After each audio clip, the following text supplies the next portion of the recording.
नमस्कार। ज्ञान power channel में आपका हार्दिक स्वागत है।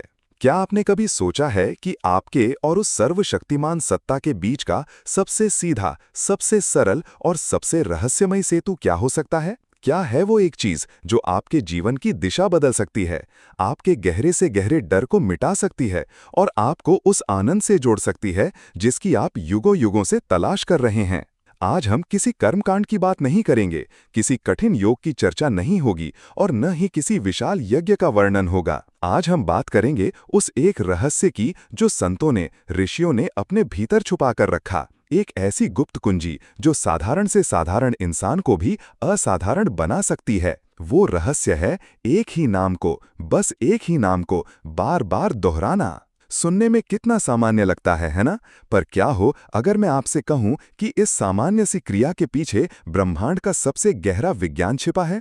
क्या हो अगर मैं कहूं कि आपके मुख से निकलने वाली हर ध्वनि इस सृष्टि में एक कंपन पैदा करती है, एक लहर उठाती है जो आपके भाग्य को, आपके चित्त को, आपकी आत्मा को बदलने की क्षमता रखती है? आज हम इसी रहस्य से पर्दा उठाएंगे। हम जानेंगे कि कैसे एक पापी मृत्यु के बिस्तर पर लेटा हुआ सिर्फ एक नाम पुकारने से यमराज के दूतों को वापस लौटा सकता है। हम जानेंगे कि कैसे एक छोटा सा बालक आग की लपटों और हाथियों के पैरों तले भी एक नाम के सहारे मुस्कुराता रहता है। इस यात्रा में मेरे साथ अंत तक बने रहिएगा, क्योंकि आज आप जो जानने वाले हैं वो शायद आपके जीवन को देखने का आपका नजरिया हमेशा के लिए बदल दे। ये केवल एक ज्ञानवर्धक चर्चा नहीं, बल्कि एक आध्यात्मिक यात्रा की शुरुआत है। तो चलिए अपने मन के सारे दरवाजे खोल दीजिए और इस रहस्यमय यात्रा पर मेरे साथ चलिए, ये जानने के लिए कि आखिर बार बार नाम जपने से होता क्या है।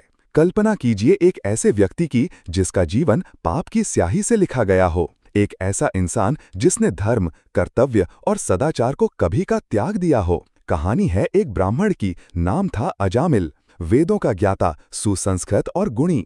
उसका जीवन पूजा पाठ, सेवा और धर्म के मार्ग पर चल रहा था। एक आदर्श जीवन जैसा शास्त्रों में वर्णित है, पर नियति के खेल निराले हैं। एक दिन उसकी दृष्टि एक ऐसी स्त्री पर पड़ी जिसके संग ने उसके जीवन की धारा को पूरी तरह मोड़ दिया। अजामिल अपने धर्म पथ से भटक गया। उसने अपनी पत्नी, अपने परिवार, अपने कुल की मर्यादा सब कुछ त्याग दिया। वो उस स्त्री के मोह में ऐसा डूबा कि चोरी, लूटपाट, यहाँ तक कि हिंसा करने से भी नहीं हिचकिचाता था। उसका सारा ज्ञान, सारी विद्वता, सारे संस्कार वासना और पाप की धूल में कहीं दब गए। समय बीतता गया। 1 वर्ष, 2 वर्ष, 10 वर्ष। अजामिल की आयु ढलने लगी। उसके घर 10 पुत्रों ने जन्म लिया। अपने सबसे छोटे पुत्र से उसे विशेष लगाव था और उसने उसका नाम रखा नारायण। यह एक अनजाना संयोग था। वो ईश्वर को भूल चुका था, पर अपने पुत्र के मोह में दिन रात नारायण नारायण कहता रहता। नारायण भोजन कर लो, नारायण यहाँ आओ, नारायण सो जाओ। उसके मुख पर एक ही नाम था, पर हृदय में पुत्र का मोह था, ईश्वर का प्रेम नहीं। वो नहीं जानता था कि ब्रह्मांड की कोई शक्ति उसके इस अनजाने अभ्यास को भी देख रही है। वो नहीं जानता था कि उसके मुख से निकलने वाला हर नारायण शब्द ब्रह्मांड की चेतना में एक अमिट छाप छोड़ रहा था। और फिर वो दिन आया जिसका भय हर प्राणी को होता है, मृत्यु का दिन। अजामिल की आयु 88 वर्ष हो चुकी थी। शरीर जर्जर, चेतना क्षीण। वो अपनी मृत्युशैया पर पड़ा था और तभी उसे वो दिखे 3 भयानक आकृतियां। उनके चेहरे विकराल थे, हाथ में पाश, फंदा था और उनकी आंखों में कोई दया नहीं थी। वे यमराज के दूत थे। उसके पापमय जीवन का लेखा जोखा लेकर उसे यमलोक ले जाने आए थे। अजामिल कांप उठा। जीवन भर के पाप एक चलचित्र की भांति उसकी आंखों के सामने घूम गए। उसे समझ आ गया कि अब अंत निकट है और उसके कर्मों का फल उसे भुगतना ही होगा। भय ने उसे जकड़ लिया। मृत्यु का वो भयानक रूप देखकर उसकी आत्मा तक से हर उठी। उस चरम भय और पीड़ा के क्षण में उसे अपना सबसे प्रिय पुत्र स्मरण हो आया। उसे बचाने वाला कोई नहीं था। उसे लगा शायद उसका पुत्र ही उसे इन भयानक दूतों से बचा लेगा। पूरी शक्ति से, कांपते हुए होठों से वो चीखा, नारायण। उसके मुख से ये नाम पुकारना था कि जैसे ब्रह्मांड में कुछ बदल गया। यमदूतों ने जैसे ही अपना पाश उस पर डालने के लिए हाथ बढ़ाया, वे वहीं रुक गए। उनकी आंखों में आश्चर्य और भय का मिला जुला भाव था।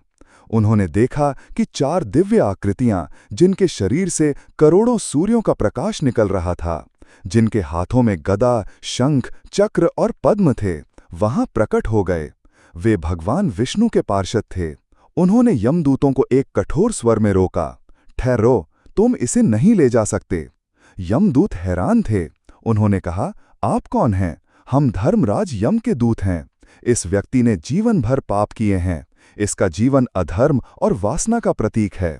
इसे दंड भुगतने के लिए यमलोक ले जाना हमारा कर्तव्य है। विष्णु के पार्षदों ने मुस्कुराते हुए कहा, इसने अपने सारे पापों का प्रायश्चित कर लिया है। यमदूतों को विश्वास नहीं हुआ। प्रायश्चित? इसने कब किया? इसने तो कोई यज्ञ, कोई तप, कोई दान नहीं किया। इसने तो अपने अंतिम क्षणों में अपने पुत्र को पुकारा है, भगवान को नहीं। और तब विष्णु के पार्षदों ने वो रहस्य उजागर किया जो नाम जप की महिमा का सबसे बड़ा प्रमाण है। उन्होंने कहा, यह सत्य है कि इसने अपने पुत्र को पुकारा, परंतु इसने जिस नाम का उच्चारण किया है वो स्वयं भगवान नारायण का नाम है। चाहे किसी भी भाव से लिया जाए, मोह से, भय से, क्रोध से या प्रेम से, भगवान का नाम अग्नि के समान है। जैसे अग्नि में सूखी या गीली कैसी भी लकड़ी डालो वो भस्म हो ही जाती है, वैसे ही भगवान का नाम जाने अनजाने में किए गए हर पाप को भस्म कर देता है। इसने अपने अंतिम समय में नारायण नाम का आश्रय लिया है। अब इस पर तुम्हारा कोई अधिकार नहीं। इसने अपने जीवन के सबसे महत्वपूर्ण क्षण में सबसे बड़े भय के सामने उस एक नाम को ही अपनी ढाल बनाया है। इसलिए यह अब दंड का नहीं, कृपा का अधिकारी है। यमदूत निरुत्तर हो गए। वे दिव्य पार्षद अजामिल के सूक्ष्म शरीर को अपने साथ लेकर वैकुंठ धाम को चले गए। एक ऐसा व्यक्ति जिसका जीवन पाप से भरा था, केवल एक बार सच्चे भय से भगवान का नाम लेने मात्र से मोक्ष को प्राप्त हो गया। ये कथा हमें एक गहरे रहस्य की ओर ले जाती है। एक ऐसा रहस्य जो तर्क और बुद्धि से परे है। आखिर एक शब्द में, एक नाम में इतनी शक्ति कहां से आती है? ये कोई जादू नहीं है। इसके पीछे एक गहरा आध्यात्मिक विज्ञान काम करता है। हमारे ऋषि मुनि जानते थे कि ये ब्रह्मांड केवल पदार्थों का संग्रह नहीं है। ये ऊर्जा और कंपन का एक महासागर है। और इस महासागर में सबसे शक्तिशाली कंपन है शब्द। हमारे शास्त्रों में शब्द ब्रह्म की अवधारणा है। इसका अर्थ है शब्द ही ब्रह्म है, शब्द ही ईश्वर है। जब सृष्टि नहीं थी तब केवल एक अनाहत नाद, एक अनसुनी ध्वनि थी। उसी ध्वनि से इस पूरे ब्रह्मांड का जन्म हुआ। हर मंत्र, हर नाम उसी आदि ध्वनि का एक अंश है। जब आप किसी एक नाम को, जैसे राम, कृष्ण, शिव या किसी भी दिव्य नाम को बार बार दोहराते हैं, तो आप केवल एक शब्द नहीं बोल रहे होते। आप अपने भीतर और अपने चारों ओर एक विशेष प्रकार का ऊर्जा क्षेत्र, एक वाइब्रेशनल फील्ड बना रहे होते हैं। इसे ऐसे समझें, आपका मन एक शांत सरोवर की तरह है। जब भी कोई विचार, कोई इच्छा, कोई भय उत्पन्न होता है, तो वो उस सरोवर में फेंके गए एक पत्थर की तरह है जो लहरें पैदा करता है। दिन भर में हजारों विचार हमारे मन में आते हैं और हमारा मन रूपी सरोवर हमेशा अशांत रहता है। हम कभी उसकी गहराई को, उसकी शांति को अनुभव ही नहीं कर पाते। अब कल्पना करें, आप एक शांत कोने में बैठते हैं और एक ही नाम का जप शुरू करते हैं। शुरू में मन भटकेगा, हजारों विचार आएंगे जाएंगे, लेकिन आप धैर्यपूर्वक बिना उन विचारों से उलझे बस नाम को दोहराते रहते हैं। धीरे धीरे क्या होता है? जैसे एक ही स्थान पर लगातार बूंद बूंद पानी टपकने से पत्थर में भी निशान बन जाता है, वैसे ही ये एक नाम, ये एक ध्वनि आपके चित्त पर, आपकी चेतना पर अपनी छाप छोड़ने लगती है। ये नाम जप की ध्वनि मन में उठने वाली दूसरी सभी व्यर्थ की लहरों को शांत करने लगती है। ये एक शक्तिशाली लहर पैदा करती है जो बाकी छोटी छोटी अशांति पैदा करने वाली लहरों को अपने में विलीन कर लेती है। धीरे धीरे अभ्यास के साथ मन शांत होने लगता है, विचारों का कोलाहल थमने लगता है, और जब मन शांत होता है तब आप पहली बार अपने असली स्वरूप के करीब आते हैं। ये तो हुआ मानसिक स्तर पर इसका प्रभाव, पर इसका प्रभाव और भी गहरा है। ये आपके संस्कारों पर काम करता है। संस्कार क्या हैं? जन्म जन्मांतर से हम जो भी कर्म करते हैं, जो भी अनुभव करते हैं, उनकी गहरी छाप हमारे चित्त पर अंकित हो जाती है। यही संस्कार हमारी आदतें, हमारा व्यवहार, हमारा भाग्य बनाते हैं। हमारे मन में जो क्रोध, जो भय, जो लोभ, जो ईर्ष्या है, वो सब इन्हीं गहरे संस्कारों का परिणाम है। हम चाहकर भी इनसे मुक्त नहीं हो पाते।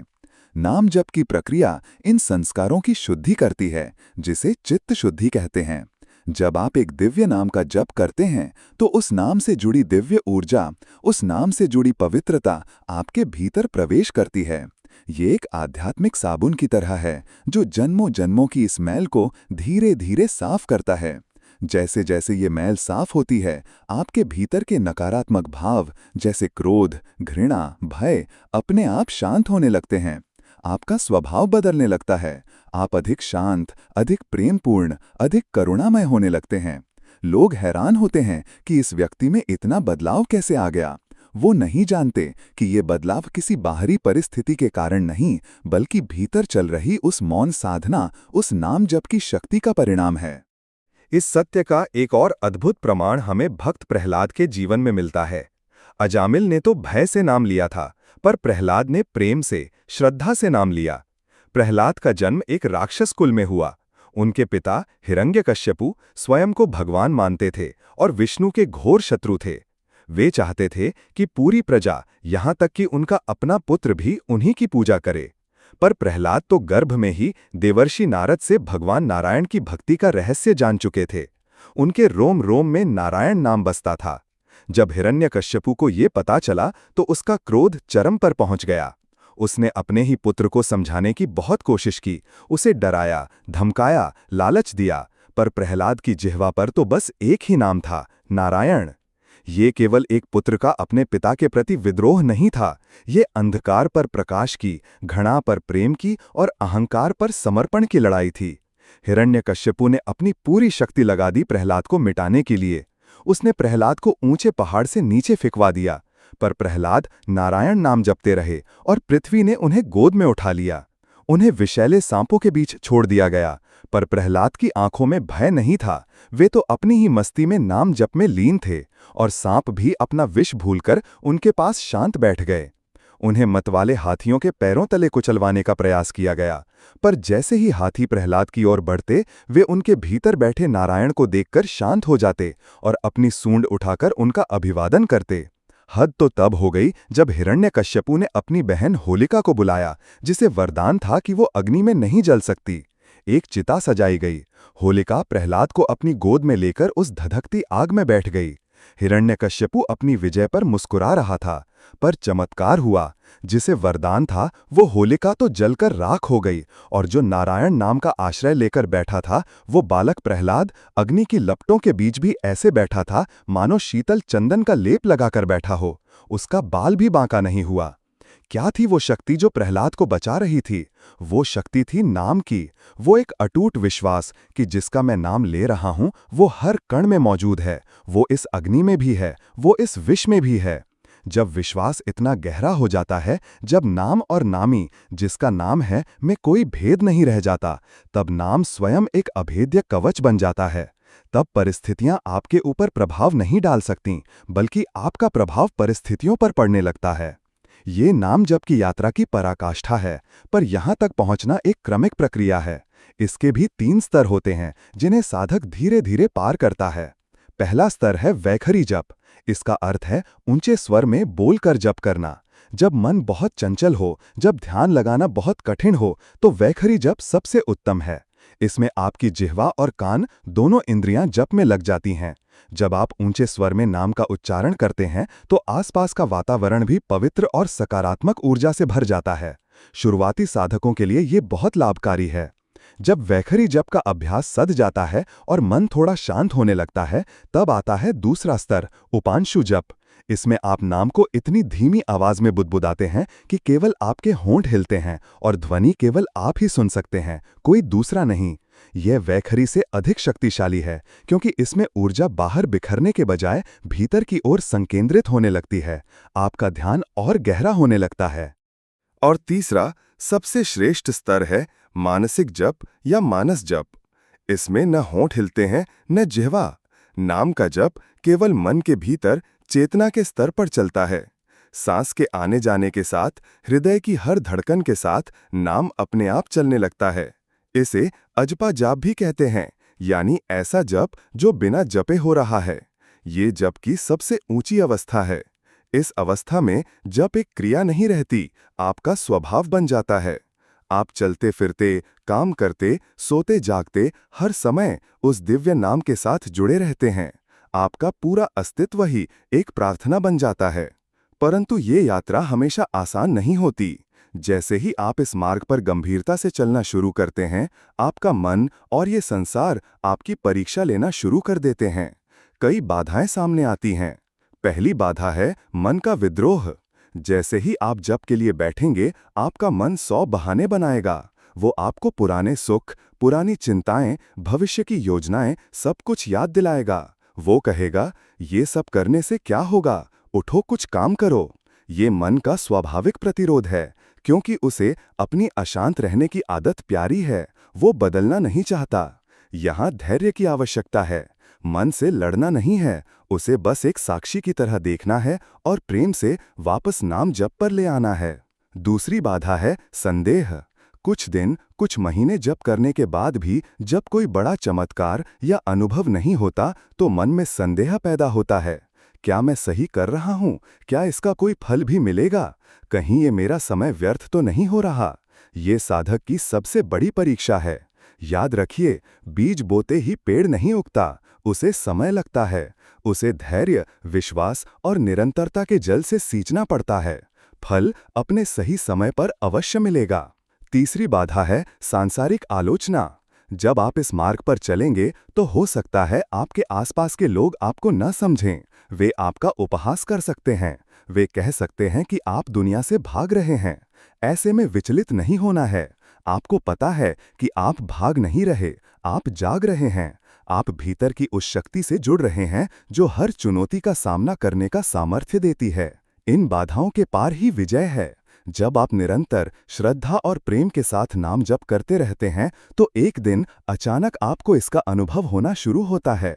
हो सकता है किसी दिन जप करते करते आपकी आंखों से अनायास ही आनंद के आंसू बहने लगें। हो सकता है आपको अपने भीतर एक अनोखी शांति और शीतलता का अनुभव हो। आपको ऐसा लग सकता है कि आपके हृदय में कोई दिव्य प्रकाश फैल रहा है। ये छोटे छोटे अनुभव इस बात का संकेत हैं कि आपकी साधना सही दिशा में जा रही है। नाम जप आपके जीवन के हर पहलू को रूपांतरित कर देता है। आपकी निर्णय लेने की क्षमता बढ़ जाती है, क्योंकि जब मन शांत और केंद्रित होता है, तो आप सही और गलत का भेद स्पष्ट रूप से कर पाते हैं। आपके संबंधों में सुधार आता है। जब आपके भीतर प्रेम और करुणा जागृत होती है, तो आपकी कड़वाहट, आपका क्रोध समाप्त हो जाता है। आप लोगों को वैसे ही स्वीकार करने लगते हैं जैसे वे हैं। आपका भय समाप्त हो जाता है, चाहे वो मृत्यु का भय हो, असफलता का भय हो या किसी को खोने का भय हो। आपको ये गहरा बोध होने लगता है कि जिसका नाम आप ले रहे हैं, वो सर्वशक्तिमान सत्ता हमेशा आपकी रक्षा कर रही है। ये विश्वास आपको निर्भय बना देता है। ये केवल आध्यात्मिक उन्नति का ही मार्ग नहीं है, ये आपके भौतिक जीवन को सुंदर, सफल और शांत बनाने का भी सबसे सरल उपाय है। आपको समस्याओं से लड़ना नहीं पड़ता। आप इतने शक्तिशाली हो जाते हैं कि समस्याएं स्वयं ही छोटी लगने लगती हैं। तो फिर प्रश्न उठता है कि कौन सा नाम जपें? शास्त्रों में कहा गया है कि आपको जो भी नाम प्रिय हो, जिस भी रूप में आपकी श्रद्धा हो, राम, कृष्ण, शिव, दुर्गा, गणेश, नारायण या आपके गुरु द्वारा दिया गया कोई मंत्र, वो सभी एक ही परम सत्ता की ओर ले जाते हैं। महत्वपूर्ण नाम नहीं, महत्वपूर्ण है नाम जपने का भाव और निरंतरता। जैसे हर नदी अलग अलग रास्तों से बहती है, पर अंत में जाकर मिलती समुद्र में ही है, वैसे ही हर नाम, हर पंथ अंत में उसी एक परम ब्रह्म तक ले जाता है।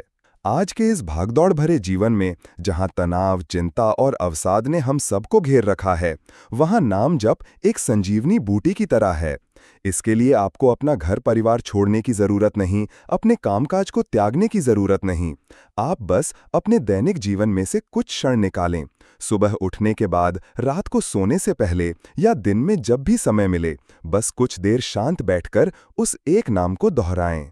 इसे एक बोझ की तरह नहीं, एक खेल की तरह खेलें, एक प्रेम की तरह इसे अपनाएं। जब आप इस यात्रा पर निकलेंगे तो आप पाएंगे कि आप अकेले नहीं हैं। उस नाम की शक्ति एक अदृश्य गुरु की तरह हर पल आपका मार्गदर्शन करेगी, आपको संभालेगी और आपको उस परम आनंद तक ले जाएगी जो आपका असली स्वरूप है। बार बार नाम जपने से क्या होता है? बार बार नाम जपने से आप वो बन जाते हैं जो आप वास्तव में हैं।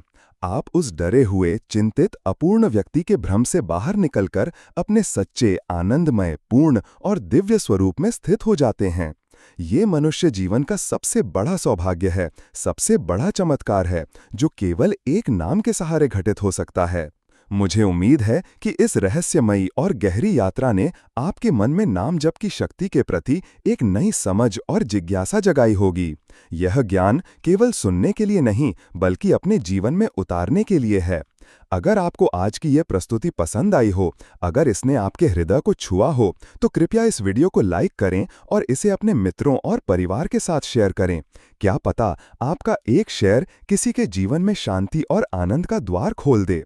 और अगर आप ज्ञान पावर परिवार का हिस्सा नहीं हैं, तो हमारे चैनल को अभी सब्सक्राइब करें और बेल आइकन को दबाना ना भूलें, ताकि भविष्य में आने वाली ऐसी ही ज्ञानवर्धक और जीवन को बदलने वाली वीडियो आप तक सबसे पहले पहुंच सकें। आपके समय और आपके ध्यान के लिए बहुत बहुत धन्यवाद। ईश्वर आप सभी का कल्याण करे।